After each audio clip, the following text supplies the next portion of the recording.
जिससे शुगर का हुआ था तो एग्जैक्टली। इंडिया से कंपैरिजन इसलिए ना करें कि मैं सिर्फ बताना चाहता हूं कि इंडिया ने 80 करोड़ लोगों के लिए राशनिंग सिस्टम किया हुआ है। 4 उसके तबकात बनाए हुए हैं, एक जो बिल्कुल गरीब है, कम गरीब है, दरमियाने गरीब है, और वो बेताशा और लोगों को 2 रुपए, 3 रुपए, 4 रुपए, 5 रुपए इंडियन रुपीज, 4-5 रुपए में दाल, आटा, चावल, ये चीज़ें देते हैं। 3-4-5 रुपए में तकरीबन मुफ्ती समझें।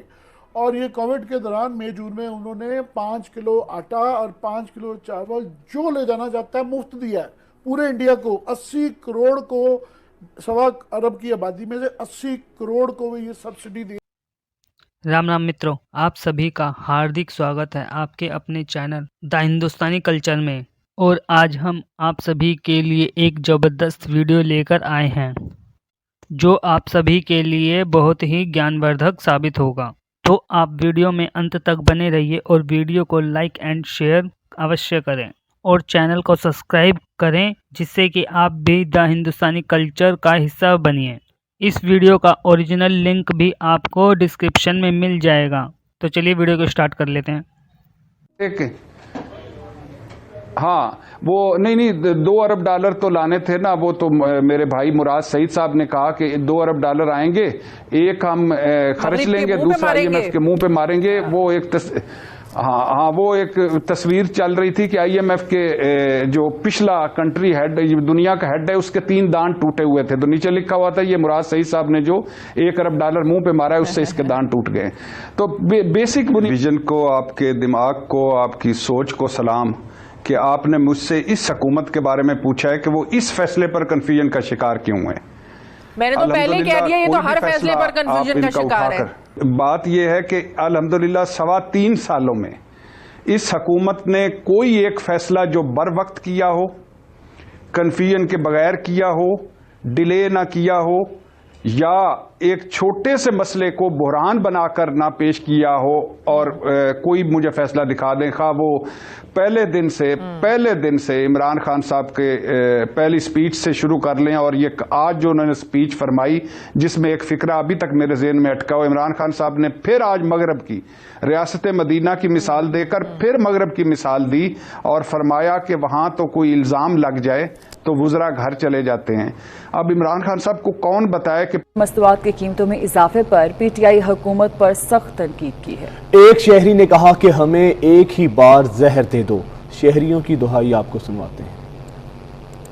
तमाम चीजें महंगी हो जाएंगी, काम ही खत्म हो गया है। कहाँ ऑयल, कहाँ चीनी, ऑयल और ये मिर्चें, मतलब जो बेसिक जरूरत की चीजें हैं ना, मुतवसत तबके की, गरीब तबके की, वही आसमानों को छूने लगी हैं। गवर्नमेंट जब से आई है हर चीज में महंगाई ही करती जा रही है। पेट्रोल को देख लें, अभी इसी महीने में जो है ना 2 दफा पेट्रोल की कीमत बढ़ चुकी है। तो गरीब आदमी की पहुंच से तो ये दूर ही होता जा रहा है। मुझे तो लग रहा है कि अब साइकिल्स निकालनी पड़ेंगी, उन्हीं पे जो है ना सफर करना पड़ेगा, क्योंकि पेट्रोल की अगर पूरा करते हैं तो फिर हम अपना घर नहीं चला सकते। ये नाइंसाफी है, जुल्म है, ये गरीबों पर बोझ है। बहुत ज्यादा महंगाई है। अब हम कहाँ जाएं, बच्चों को क्या खिलाएं? ये मसला मसाइल है हमारा कि पेट्रोल सस्ता किया जाए। पेट्रोल बहुत महंगा है। इमरान खान को हमारे बारे में सोचना चाहिए। गरीबों का खून चूस रहा है, महंगाई बहुत ज्यादा है, पेट्रोल महंगा हो गया है। सरासर बेशर्मी है हुकूमत की और अवाम पे जुल्म है। जितना कर लें, इस हुकूमत से अब अच्छे की तवक्को नहीं है। हमें कुछ समझ नहीं आ रही कि हम क्या करें। मजदूर तबका इतना परेशान हाल है, उसने कभी सोचा नहीं था कि इमरान खान की हुकूमत आएगी तो हम इतने परेशान हो। रक्शे वाले भी ज्यादा किराया रहे, हर रोज पेट्रोल भरा रहे हैं, पता नहीं क्या कर रहे हैं। ये हुकूमत है जब से आई है जो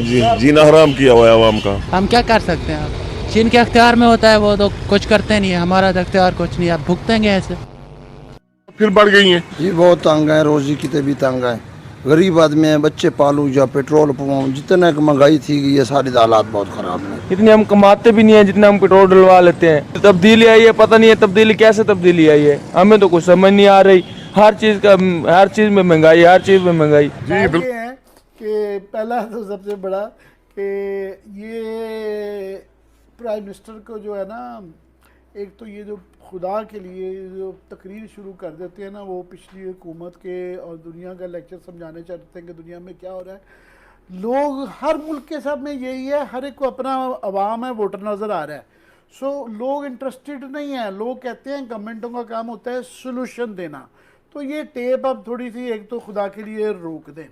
दूसरा ये है कि ये कंपैरिजन जो है ना ये नहीं बनता, ये कि ये बाहर की महंगाई का ये वाला वेस्ट के अंदर जो है वेलफेयर स्टेट्स को तो छोड़ दे, अमेरिका लंदन में भी जो कैपिटल स्टेट्स भी दरमियानी सी हैं उनके यहाँ भी अनएम्प्लॉयमेंट अलाउंस होता है, बुनियादी सेहत और बुनियादी जो है ना खाना पीना उसका इंतज़ाम उन्होंने किया होता है। इंडिया की भी नहीं बनती। इंडिया ने, मैं सिर्फ बताना चाहता हूँ कि ये तो जब पैकेज आएगा 120 अरब रुपया 260 का एहसास प्रोग्राम भी आएगा, तो जब ये देखेंगे कैसे आएगा, इसका मैकेनिज्म कैसे बनेगा, इसकी तरसील कैसे होगी, वो जो पहले 260 अरब रुपये एहसास प्रोग्राम में है ना वो 10-20 साल से, क्योंकि बेनज़ीर इनकम सपोर्ट प्रोग्राम की एक्सटेंशन चल रही है, उसका एक निज़ाम बन गया हुआ है। अभी इसका क्लियर नहीं है कि इन्होंने कैसे करना है, इसको किस तरीके से बांट करनी है, कितनी है। फॉर एग्जाम्पल यूटिलिटी स्टोर का सत्यानाश हो गया है, उसका जो बुनियादी मकसदियत थी वो उसकी वो ख़त्म हो गई हुई है, नहीं वो महंगाई को काबू करने में एक पैरल जो बनाया हुआ था निज़ाम नहीं कर सका। और आज ही मैं देख रहा था कि बड़ी जल्दी से 30% उन्होंने प्राइम मिनिस्टर ने अनाउंस किया है कि हम जनाब इसमें कुछ तबकों को रियायत देंगे, घी में, चीनी में, और तीसरी क्या चीज़ है जी, आटा। तो उन्होंने आज ही 30 रुपये 35 रुपये यूटिलिटी स्टोर ने ना तमाम तेल की कीमत पहले ही बढ़ा दी है कि वो जो बाद में 30% करनी है ना तो पहले ही बढ़ा दी, जिससे शुगर का हुआ था। तो इंडिया से कंपैरिजन इसलिए ना करें कि मैं सिर्फ बताना चाहता हूँ कि इंडिया ने 80 करोड़ लोगों के लिए राशनिंग सिस्टम किया हुआ है। 4 उसके तबकात बनाए हुए हैं, एक जो बिल्कुल गरीब है, कम गरीब है, दरमियाने गरीब है, और वो बेताशा और लोगों को 2 रुपये 3 रुपये 4 रुपये 5 रुपये इंडियन रुपी 4-5 रुपए में दाल, आटा, चावल ये चीज़ें देते हैं, 3-4-5 रुपये तकरीबन मुफ्ती समझें। और ये कोविड के दौरान मई जून में उन्होंने 5 किलो आटा और 5 किलो चावल जो ले जाना चाहता है मुफ्त दिया है पूरे इंडिया को। 80 करोड़ को, 1.25 अरब की आबादी में से 80 करोड़ को वो ये सब्सिडी दे रहे हैं। तो इनके फिगर्स हैं कि ये बड़े बड़े डराते हैं, तो फिगर्स ये होती हैं, ये जो स्टैट्स है ना वो हम पे पहले भी अंदाज़ा है कि ये जो ब्यूरोक्रेट्स और जिस तरह की आपको प्रेजेंटेशन देते हैं ना पावर पॉइंट पे, इंसान को लगता है कि वाकई मैंने इनकलाब किया हुआ है। और हमने देखा है कि ये बेनज़ीर साहिबा पीपल्स पार्टी के दौर में भी ऐसे ही था। वो नवाज शरीफ साहब की भी आज तक की तकरीर है, वो मरियम बीबी भी रिपीट करती रही हैं, हमने सड़कों का जाल बना दिया, हमने ये कर दिया, वो कर दिया। हर एक को यही लगता है कि उसने अजीम काम किए हुए हैं। ये स्टैट्स के मतलब कहा जाता है कि ये शुमारी आता है ना, इसको इस एंगल से भी देख ले, इस एंगल से भी देख ले, वो माशाल्लाह पूरी स्टोरी है। ये साइड ऑफ द स्टोरी उनकी है जो उन्होंने आज हनी एंड मिल्क की स्टोरी जो सुनाई है, ये इमरान खान को वो कहानी जो उनको पढ़ाई गई है। मैं ज़रा करने से गुरेज कर रहे हैं। अब पूरी सूरत हाल भुगती अवाम ने है, माशी नुकसान अवाम का हुआ है, बहुत ज्यादा जानी नुकसान हुआ है, 5 हमारे पुलिस एहलकार शहीद हो गए। आप इस सिनेरियो को कैसे देखते हैं? देखिए, मैं तो इसको इस तरह देखता हूँ, ये माशरा अब नॉर्मल हो चुका है। मैं मुद्दतों से एक बात कर रहा हूँ, कॉलम्स में भी कर रहा हूँ, चैनल्स पे भी कर रहा हूँ कि इस मुल्क को हम कंफ्यूज कर रहे हैं। हम इंटेलेक्चुअली चूंकि बैंक करप्ट लोग हैं, हमारे अंदर कोई डेप्थ नहीं है, विजन नहीं है, वो मतलब पल्ले कुछ नहीं है एमी। अदरवाइज इस मुल्क का मसला इक्तिसादियात नहीं, इस मुल्क का मसला है बर्बाद हो चुकी अखलाकियात। और अगर आप गौर करो, सोचो, इस मुल्क की इक्तिसादियात भी इसलिए बर्बाद हुई कि इसकी अखलाकियात बर्बाद हो चुकी थी। जो आपकी सो कॉल्ड पॉलिटिकल एलीट है, ये तो मरदूद किस्म के लोग हैं, क्या इनको एलीट कहना, लेकिन बहरहाल सो कॉल्ड जो एलीट है आपकी, उसने बेशर्मी, बेहयाई, चोरी चकारी, डकैती, कमीशन, किकबैक की इंतहा कर दी। और देखो, इट्स लाइक ग्लेशियर जैसे पिघलता है। अगर वो उसका ग्लेशियर ही जहरीला होगा, नीचे तक पानी। अब अवाम क्या है? ये किसी भी मुल्क में 2 चीजें होती हैं, एक पिलर होता है अवाम, एक होता है अशराफिया। दोनों करप्ट है। मैं अवाम का हिस्सा हूं, मैं खुद कह रहा हूं, मेरा जो बिगाड़ना बिगाड़ लो। टैक्स ये नहीं देते, झूठ ये बोलते हैं, मिलावट ये करते हैं, कम ये तोलते हैं। इस मुल्क में खालिस दूध बच्चों की खुराक है ना। मुतमव्वल आदमी अगर एक आध ब्रांड है रिस्पेक्टेबल, बाकी तो गंद है सारा।